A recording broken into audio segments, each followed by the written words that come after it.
তসলিমা নাসরিন তৎকালীন যত নাস্তিক মুক্তাররা ছিল তাদের প্ররোচনায় হোক, যেভাবেই হোক আইন পাশ করা হলো, ফতোয়া দিবে আওয়ামী লীগের নেতারা অথবা এই যে কি জানি বলে মমতাজের মতো মুফতি মুহাদ্দিসরা।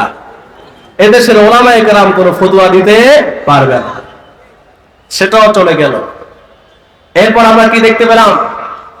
আওয়ামী লীগ রাষ্ট্রীয় ক্ষমতায় আসার পর ওলামায়ে কেরামের উপর নির্মম নির্যাতন শুরু করলেন। আমরা দেখতে পেয়েছি শাইখুল হাদিস আল্লামা আজিজুল হক রাহমাতুল্লাহ আলাইহিকে তারা সর্বপ্রথম অন্যায়ভাবে গ্রেফতার করেছে, গৃহবন্দী করে রেখেছে। এমনকি শাইখুল হাদিস আল্লামা আজিজুল হক রাহমাতুল্লাহ আলাইহিকে উজুর পানি পর্যন্ত শেখ হাসিনা সরকার দেয় নাই, ইতিহাস প্রমাণ করে।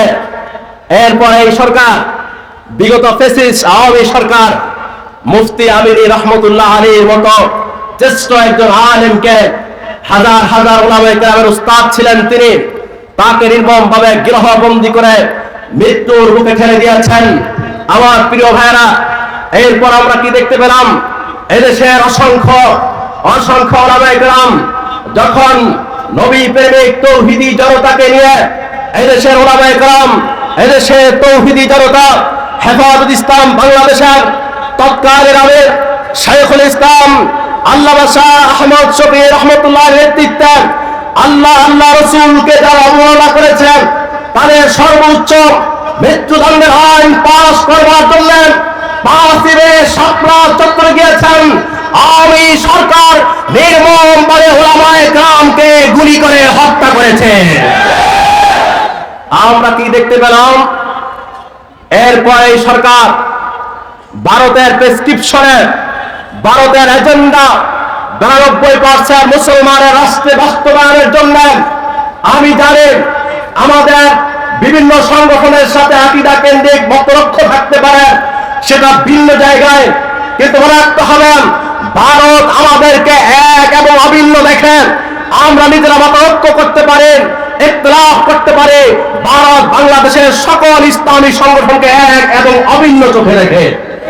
সেই এক এবং অভিন্ন চোখে দেখেন বাংলাদেশ জামাত ইসলামের কেন্দ্রীয় ডজন খানেক ব্যক্তিবৃন্দকে মুক্তিযুদ্ধের বুয়া এই রাজাকার বলে মিথ্যা তহমত দিয়ে এদেশের অসংখ্য ইসলামী নেতৃবৃন্দকে তারা ফাঁসির মঞ্চে ঝুলিয়েছে। আমার ভাইয়েরা, তাতেও তারা ক্ষান্ত হয়নি। আমরা কি দেখতে পেলাম?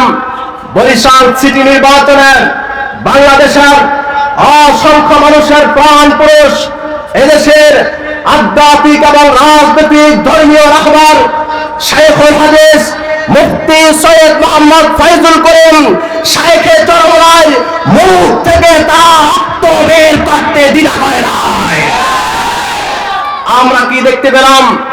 আমি সেদিনও বলেছিলাম, যেই দিন দেখতে পেলাম কোরআনের পাখি আল্লামা মুফতি দেলোয়ার হোসেন সাঈদী রাহমাতুল্লাহ আলাইহিকে মিথ্যা অপবাদ দিয়ে নির্মমভাবে তাকে হত্যা করেছেন, আমি সেই দিন বলেছিলাম বরিশাল সিটি নির্বাচনে শাইখে চরমরায়ের জবান থেকে যে রক্ত স্বৈরাচার শেখ হাসিনা জড়িয়েছেন, এই রক্ত শাইখে চরমরায় রক্ত নয়, এটা শেখ হাসিনা তার নৌকা ডুবে যাওয়ার জন্য ষড়যন্ত্র তৈরি করেছে।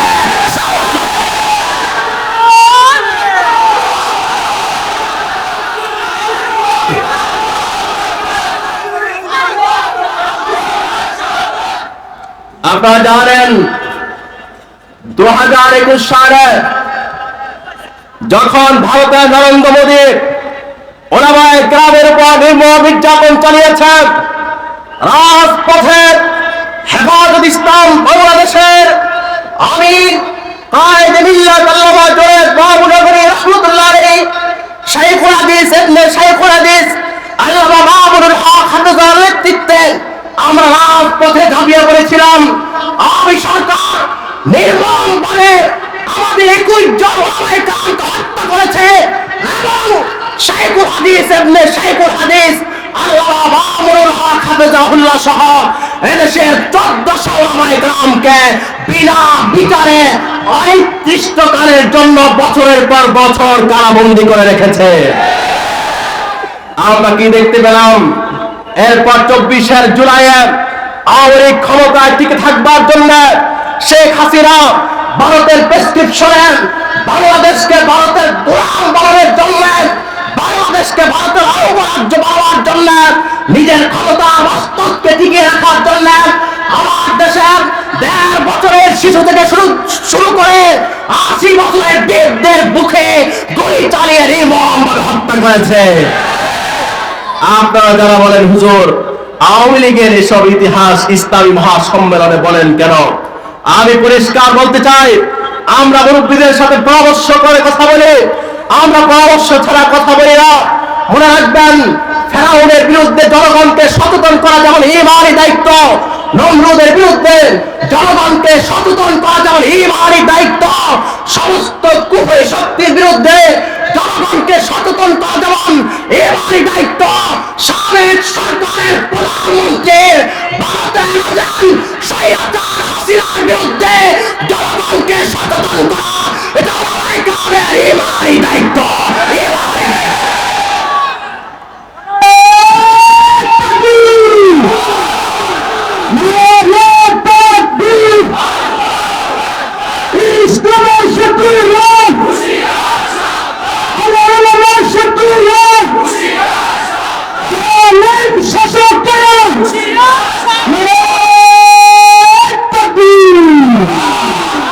আমার আলোচ্য বিষয় ছিল জালেমের পতন হয় কেন। আপনারা সংক্ষিপ্ত ইতিহাসে যতটুকু বুঝেছেন এবং আমরা যতটুকু অ্যানালাইসিস করে দেখেছি, গবেষণা করে দেখেছি, পৃথিবীর সৃষ্টি লগ্ন থেকে শুরু করে পর্যন্ত একজন মাত্র রাষ্ট্রপ্রধান যিনি মুসলিম পরিচয় দিয়ে সবচেয়ে বেশি মুসলমানদের উপর নির্যাতন চালিয়েছে। আমরা কারাগারে ছিলাম বছরের পর বছর, কোন হিন্দুকে দেশে ফাঁসির মঞ্চে আমরা দেখি নাই। কারাগারে কোন কয়েদি হিন্দু আছে যাবজ্জীবন কারাবরণ করছে আমরা দেখি নাই। এদেশে অসংখ্য ধর্মীয় নেতাদেরকে ফাঁসি দিয়েছে, তারা ছিল মুসলমান। আজ পর্যন্ত তাদের মামলায় যে সকল মানুষ কারাগারে বন্দী হয়েছে তারাও সবাই মুসলমান। অর্থাৎ পৃথিবীর ইতিহাসের একমাত্র জালেম যে নিজেকে মুসলিম পরিচয় দিয়ে মুসলমানদের উপর সর্বোচ্চ নির্মম নির্যাতন চালিয়েছে তার নাম হলো তৎকালীন স্বৈরাচার শেখ হাসিনা।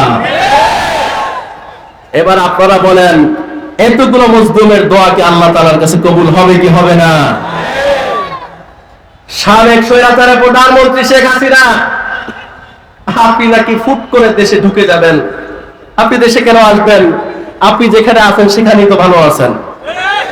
কথা বলেন, আপনি যেখানে আছেন সেটাই তো আপনার দেশ, সেখানেই তো আপনি ভালো আছেন। আপনি দেশে আবার কি জন্য আসবেন? 1.5 বছরের শিশুকে হত্যা করতে? কথা বলে না, কথা বলে না। আপনি এদেশে আবার কি জন্য আসবেন? ওলামায়ে কেরামের মুখে আঘাত করে রক্ত বের করতেন। আপনি এদেশে আবার কি জন্য আসবেন? মুফাসসিরদেরকে রাজাকার বলে মিথ্যা মামলা দিয়ে বছরের পর বছর কারাগারে রেখে মৃত্যুর মুখে ঠেলে দিতে আপনি আবার এদেশে কি জন্য আসবেন? এদেশের মাকে দিন করতে আপনি আবার কি জন্য আসবেন? এদেশের শিশুদেরকে দিন করতে আপনি আবার এদেশে কি জন্য আসবেন? নারীদেরকে বিধবা করতে। খবরদার শেখ হাসিনা, 92% মুসলমান আপনাকে দেয় না, আপনি করে আপনার জায়গা বাংলাদেশে হবে না।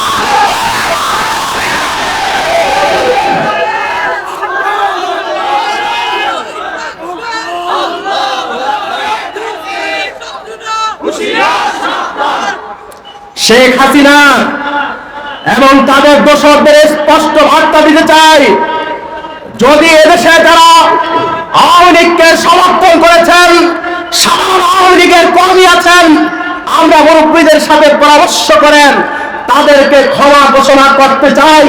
তবে যদি আপনারা ভারতের প্রেসক্রিপশনে শেখ হাসিনা এজেন্ডা বাস্তবায়ন করার জন্য বাংলাদেশের টেকনাফ থেকে তেতুলিয়া কোন ধরনের ষড়যন্ত্রে শিকার হন, মনে রাখবেন বাংলাদেশের 1 ইঞ্চি মাটিতে আওয়ামী লীগের অস্তিত্ব থাকবে না, অস্তিত্ব থাকবে না।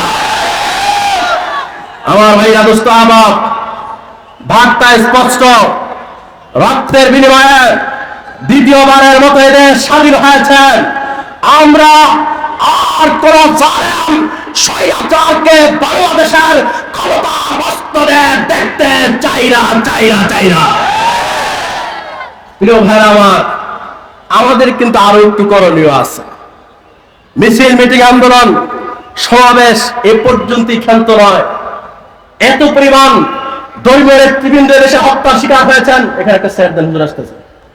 এত পরিমাণ ধর্মীয় নেতৃবৃন্দ দেশে হত্যার শিকার হয়েছেন। এত পরিমাণ ওলামায়ে কেরাম দেশে কারাবরণ করেছেন। ইস্তিদা আপনারা নাড়াচাড়া করেন না, শুধু একটা চেয়ার দেন। এত পরিমাণ জুলুম, অন্যায়, অত্যাচার আমরা বিগত 17 বছরের শিকার হয়েছি। কিন্তু এখনো আমরা পড়ে আছি বিভিন্ন ছোটখাটো বিভিন্ন মতানৈক্য নিয়ে। নাই মনে হয় আমাদের দেশে? আছে কি বলেন? আছে। আমি সকল ইসলামিক দল এবং ইসলামিক রাজনৈতিক দলের কাছে বিনয়ের সঙ্গে অনুরোধ করতে চাই, যদি বাঁচতে চান পাড়ায় মহল্লায় গ্রামে গঞ্জে এ সকল বিভেদ এখন থেকে ভুলে যেতে হবে। পারবেন তো ইনশাআল্লাহ? ভাই বসেন, হুজুর আসলে সুন্দরভাবে বল। পাড়ায় মহল্লায় বিশেষভাবে আমি খোলামেলা কথা বলতে একটু পছন্দ করি, এই জন্য স্পষ্টই বলি। বাংলাদেশ জাতীয়তাবাদী দল বিএনপি, বাংলাদেশ জামাত ইসলামী, হেফাজত ইসলাম বাংলাদেশ, ইসলামী আন্দোলন বাংলাদেশ, খেলাফত আন্দোলন, খেলাফত মজলিস বাংলাদেশ সহ সকল রাজনৈতিক দলকে এই বিষয়ে ঐক্যমত হতে হবে, এক থাকতে হবে। বাংলাদেশে পুনরায় যেন শেখ হাসিনা ক্ষমতার বস্তুতে বসতে না পারে। মনে রাখবেন, এদেশে যদি শেখ হাসিনা কোনোভাবে পুনরায় ক্ষমতার বস্তুতে আসতে পারে, এদেশে ওলামায়ে কেরামকে জীবন্ত হত্যা করে ছাড়বে। কারণ শেখ হাসিনা অনেকটাই ছিল ফেরাউনের মন মানসিকতায় বিশ্বাসী। বুঝেন না আপনারা? মনে হয় শেখ হাসিনা কার মন মানসিকতায় বিশ্বাসী? এই জন্য আজকে আমি আপনাদের সামনে কোরআনুল কারীম থেকে একটা আয়াত তেলাওয়াত করেছিলাম। ইউযাব্বিহু আবনাআহুম। ফেরাউনের একটা বৈশিষ্ট্য ছিল, ফেরাউন তার সময়ের বালকদেরকে হত্যা করত। আর ফেরাউনের আরেকটা বৈশিষ্ট্য ছিল ওয়াস্তাহয়ী নিসাআহুম। ফেরাউনের আরেকটা বৈশিষ্ট্য ছিল, ফেরাউন তার আমলের নারীদেরকে ছেড়ে দিত। আমরা কি দেখতে পেলাম? শেখ হাসিনা একদিকে স্পিকার বানাচ্ছে নারী, এমপি বানাচ্ছে নারী, সচিব বানাচ্ছে নারী, একদিকে নারী ক্ষমতায়ন বলে চতুর্দিকে নারীদেরকে মূল্যায়ন করছে, আরেকদিকে নির্মমভাবে এদেশের যারা রাষ্ট্রচিন্তক, রাষ্ট্র পরিচালনা করার যারা আইডেন্টিটি রাখে, সামর্থ্য রাখে, রাষ্ট্র নিয়ে যাদের চিন্তা আছে, রাষ্ট্র পরিচালনা করার সেই যোগ্যতা যাদের আছে, তাদেরকে নির্মমভাবে হত্যা করেছে, অথবা দীর্ঘমেয়াদী পরিকল্পনা নিয়ে তাদেরকে কারাগারে বন্দী রেখেছে। মনে রাখবেন, ইসলাম একমাত্র ধর্ম যে ধর্ম নারীকে সর্বোচ্চ সম্মান দিয়েছে, সর্বোচ্চ অধিকার দিয়েছে, বরং কোন কোন জায়গায় নারীদেরকে অগ্রাধিকার দিয়েছে ইসলাম, পুরুষ থেকে অনেক বেশি সম্মান দিয়েছে ইসলাম। কিন্তু শেখ হাসিনা নারী অধিকার বলে ওই ফেরাউনের সেই থিওরিটা বাংলাদেশে বাস্তবায়ন করেছে।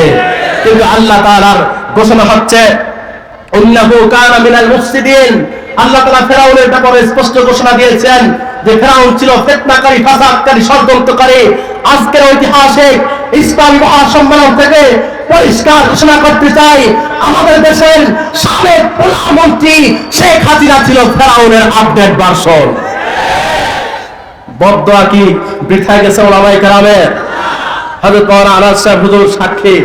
আমরা যখন কারাগারে ছিলাম, আমরা দুটা ভাই ভোলা জেলার ওলামায়ে কেরামের মধ্যে সবচেয়ে দীর্ঘমেয়াদী কারাবরণ করেছি আমরা। আলহামদুলিল্লাহ, এটা আমরা গর্বের সাথে বলি, কারণ হাসিনার কোন জুলুমকে ওলামায়ে কেরাম গর্বের সাথে বলবে, এটাই স্বাভাবিক। হাসিনার কোন জুলুমকে ওলামায়ে কেরাম পরোয়া করে নাই, এবং ভবিষ্যতে কোন জালেম অত্যাচারী শাসকের জুলুমকে এদেশের ওলামায়ে কেরাম পরোয়া করবে না ইনশাআল্লাহ। হুজুর সাক্ষী, কি পরিমাণ অশ্রু আমার মা বাবা ঝরিয়েছেন, এদেশের ওলামায়ে কেরাম ঝরিয়েছেন, অসংখ্য ওলামায়ে কেরামকে নির্যাতন করেছে। এই সকল নির্যাতন তো বৃথা যেতে পারে। সর্বশেষ আপনাদের কাছে একটা আবদার, যদি রাখেন বলবো, না রাখলে বলবো না। গ্রামে গঞ্জে পাড়ায় মহল্লায় দলাদলি বাদ দিতে পারবেন? পারবেন না? নিজেরা মসজিদে দলাদলি, মারামারি এগুলো বাদ দিতে পারবেন? ছোটখাটো বিষয়ে দলাদলি বাদ দিতে পারবেন? সবাই হাতে হাত রেখে এক হয়ে থাকতে পারবেন তো ইনশাআল্লাহ? সেই হিম্মত আছে তো ইনশাআল্লাহ? যদি পারেন প্রস্তুতি নেন। এদেশে বিএনপির ভাইয়েরা অনেকবারই তো আপনারা রাষ্ট্র ক্ষমতায় যাওয়ার জন্য রক্ত ঝরিয়েছেন। আওয়ামী লীগ যারা করেন তারাও অনেকবার রাষ্ট্র ক্ষমতায় যাওয়ার জন্য রক্ত ঝরিয়েছেন। অন্যান্য সংগঠনও যেতে না পারলেও তারা রক্ত ঝরিয়েছেন। কিন্তু আমরা সবাই মিলে এদেশের বিএনপি, জাতীয় পার্টি এবং জামাত ইসলামী, সকল ইসলামিক অন ইসলামিক সংগঠন, সকল মুসলমান যারা এক আল্লাহ এবং মুহাম্মদুর রাসূলুল্লাহ সাল্লাল্লাহু আলাইহি ওয়াসাল্লাম বিশ্বাসী, আমরা সবাই মিলে এবার প্রতিজ্ঞা করতে চাই, আগামীতে কোন ব্যক্তি নয়, কোন শক্তি নয়, কোন তন্ত্রমন্ত্র নয়, আগামীতে সমস্ত জনগণ একবার রক্ত ঝরাতে চাই ইসলামী হুকুমতের জন্য ইনশাআল্লাহ। রাজি আছি সবাই ইনশাআল্লাহ? পারবো তো ইনশাআল্লাহ? আল্লাহ তাআলা সেই তৌফিক দান করুক।